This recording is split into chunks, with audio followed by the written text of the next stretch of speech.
This week marks the start of basketball's NBA Finals and hockey's Stanley Cup Championship. So here's a sports-related bill for you. So pro sports teams move with some decent frequency.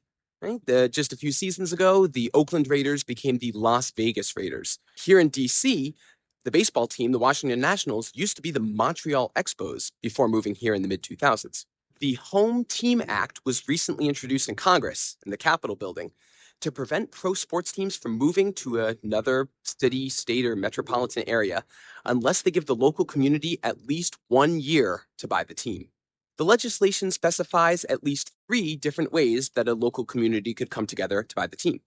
Number one, if a local rich private individual or company buys it, so long as the person lives in the area or the company is headquartered there.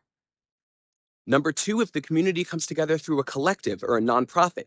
For example, the NFL's Green Bay Packers aren't actually owned by one individual rich person or several of them.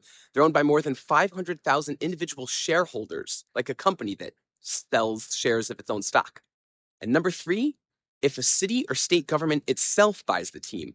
There's really no precedent for this here in the United States, but elsewhere around the world, there are teams that are actually owned by governments, particularly soccer teams.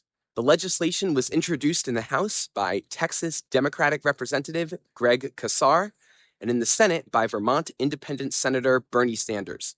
All of the co-sponsors in both the House and the Senate right now are Democrats. The legislation would only apply to pro sports teams. So here in DC, after how they've performed the past 25 seasons or so, I'm not sure that the NBA's Washington Wizards still count as a pro sports team.